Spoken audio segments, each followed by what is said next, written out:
আসসালামু আলাইকুম। আশা করি আপনারা সবাই ভালো আছেন। অবশ্যই মন মানসিকতা ভালো নাই, এটা বলার অপেক্ষা রাখি না।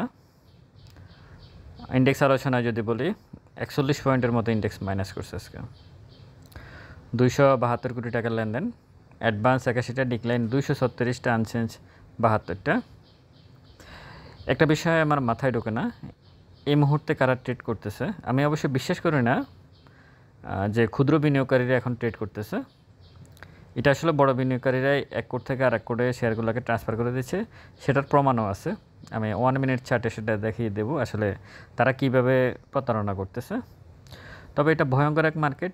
এরকম মার্কেট অন্তত যারা অভিজ্ঞতা সম্পন্ন 1996 সাল থেকে যারা মার্কেটে আছেন বা তারও আগে থেকে, আমরা তো তখন ছিলাম না, তো আমার কাছে মনে হচ্ছে আমি যতটুকু চার্ট এখন পর্যন্ত আছে 2010 বা 7-8 আমি দেখলাম পিছনের দিনগুলোয় ফিরে গিয়ে যে আসলে মার্কেট কি কখনো এইভাবে পড়ছে কিনা। না, মার্কেট কখনো এইভাবে পড়ে নাই, মানে এইভাবে পড়ে নাই।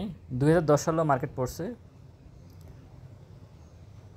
এইভাবে পড়ছে, কিন্তু এখানে মার্কেট এইভাবে পড়তেছে ডাইরেক্ট, কোনো কথা নাই। মানে আগে একটা রেসিস্টেন্সও সে ব্রেক করতে পারে নাই, মানে ব্রেক করবে না ডাউন ট্রেন্ড মার্কেটে, ঠিক আছে, কিন্তু কিছুটা যে রিলিফ দিবে এরকম কোনো কিছু নাই মার্কেটে।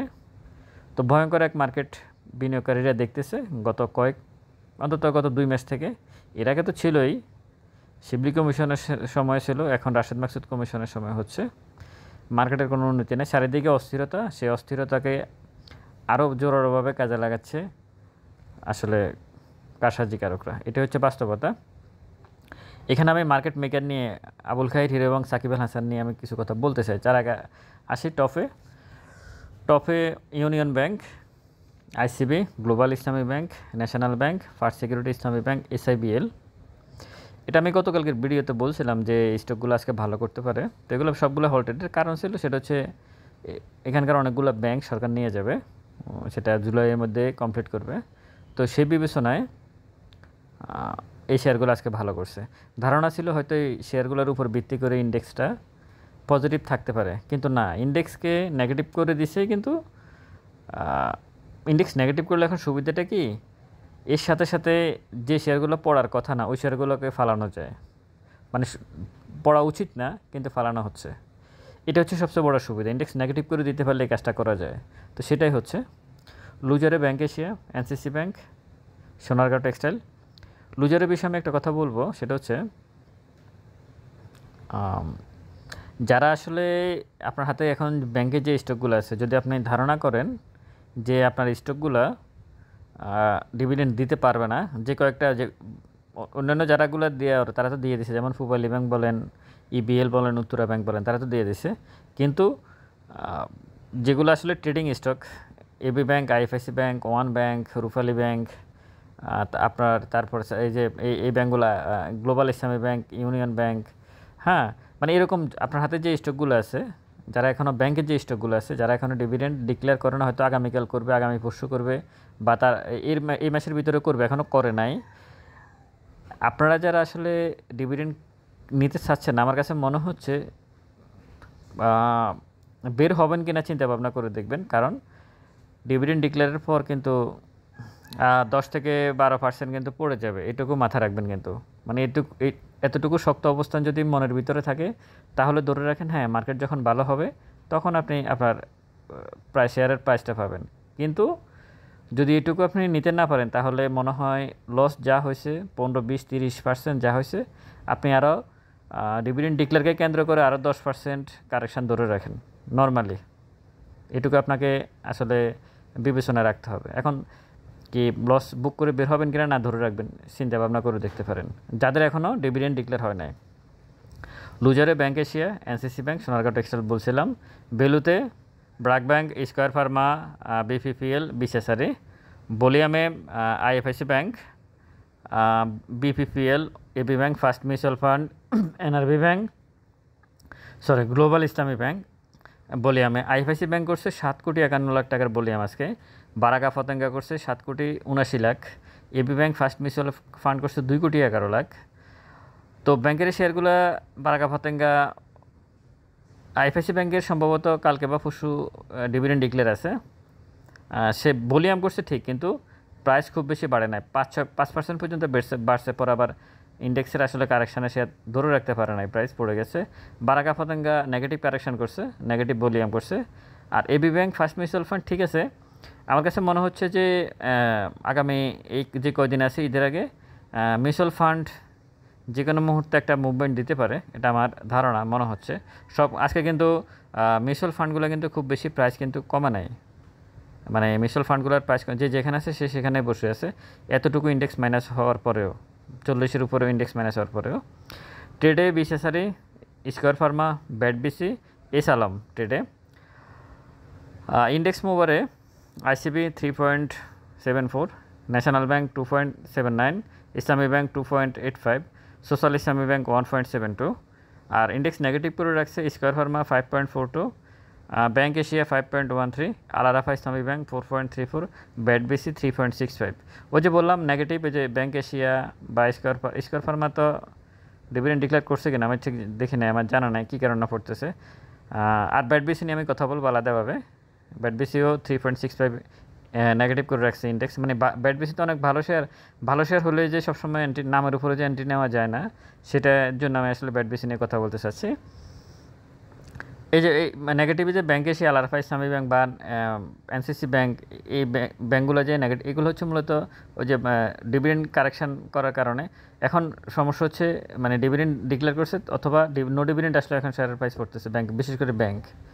তো এটা থাকবে না, আশা করি এটা এখান থেকে ঘুরে যাবে যে কোনো এখন মার্কেট খারাপ, এই কারণে কিছু বলার নাই। যাক, আমি ব্যাট বিসি নিয়ে যেটা বলতে চাচ্ছি সেটা হচ্ছে ব্যাট বিসি কিন্তু 320 টাকা থেকে পড়তে এখন 260 টাকা। ব্যাট বিসি যেটা প্রবলেম সেটা হচ্ছে ব্যাট বিসি গভর্নমেন্টের কর ফাঁকি দিয়েছে, এটা নিউজ আছে অনেক বড়।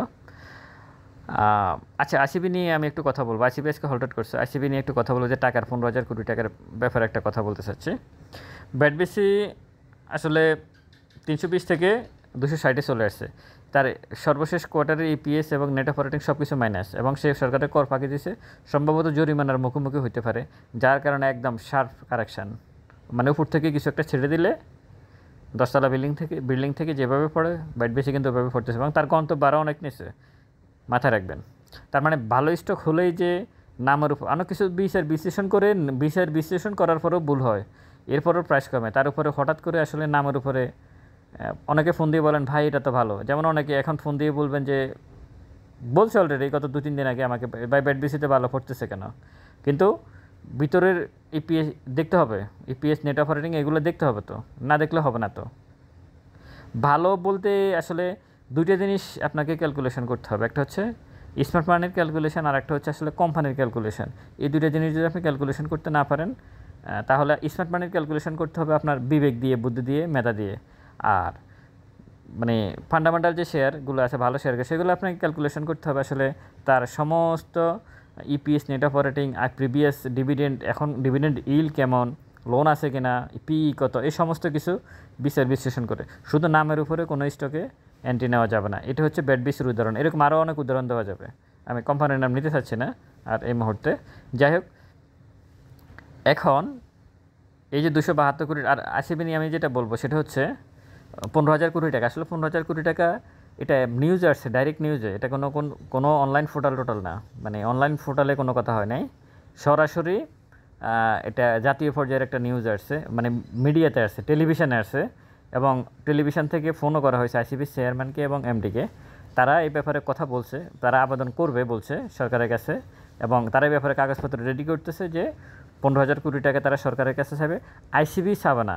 মানে বিষয়টা হচ্ছে কি, আইসিবি চাচ্ছে ঠিক আছে, কিন্তু গভর্নমেন্টের কাছে তারা অনুরোধ করবে যেন একটা আলাদা একটা কমিশন, আইসিবিকে টাকাটা না দিয়ে আলাদা একটা কমিশন করে যাতে 15,000 কোটি টাকা দেয় মার্কেটে তারল্য সহায়তা দেওয়ার জন্য।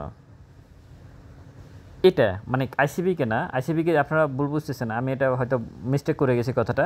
আইসিবি যেহেতু সরকারি প্রতিষ্ঠান আইসিবি, এবং বাংলাদেশ ব্যাংকের সরকারি প্রতিষ্ঠান, সিকিউরিটি এক্সচেঞ্জ কমিশনের সরকারি প্রতিষ্ঠান, তো ঋণটা চাবে আইসিবি মূলত। কিন্তু আইসিবির চেয়ারম্যানের বক্তব্য হচ্ছে, আবু আহমেদের বক্তব্য হচ্ছে যে উনি যেটা বললো, সরাসরি ফোনে কথা বলছে যে আমরা না একটা স্বাধীন মানে কমিশন গঠন করে তাদের আন্ডারে যাতে টাকাটা দেওয়া হয়, তারা যাতে মানে ইয়ে করে, মানে আইসিবিকে অ্যাভয়েড করে নিয়ে যাচ্ছে যে অন্য কাউকে দায়িত্ব দেন এই টাকাটা যাতে তারা মানে আর আরেক ভাই আপনারা বলতেছেন যে 1 টাকাও দিবে না বা ইয়ে করবে না, টাকা দিছে 3,000 কোটি টাকা কিন্তু দিছে। 3,000 কোটি টাকা যদি গভর্নমেন্ট দিতে পারে তাহলে 15,000 বা 10,000, 15,000 তো তারা চাইতে পারে, 15,000 দিবে ব্যাপারটা তেমন না, 10,000 দিতে পারে, 3,000 দিতে পারে, 7,000 দিতে পারে, তবে একটা অ্যামাউন্ট গভর্নমেন্ট দিতে পারে, সম্ভাবনা আছে।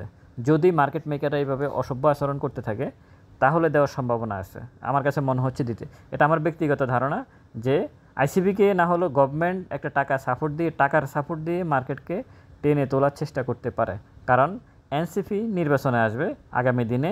সুতরাং পুঁজিবাজারের সাথে 15 থেকে 20 লক্ষ বিনিয়োগকারী আছে, এটার একটা ইম্প্যাক্ট নির্বাচনে পড়বে।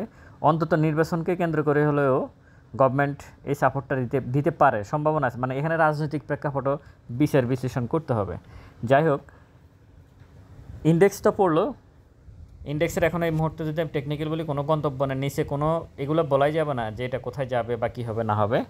অনেকে বলতেছেন 45-এ আসবে, অনেকে বলতেছেন 4,000 আসবে, আসতে পারে, অস্বাভাবিক কিছু না, কারণ ইন্ডেক্স সমস্ত কিছু ভেঙে ছুঁড়ে নিচে চলে আসছে। আরেকটা বিষয় বলে রাখি, এই যে সাপোর্ট রেসিস্ট্যান্স এগুলো যে মার্কেটে কাজ করে না, এখন কি আপনারা বুঝতে পারতেছেন?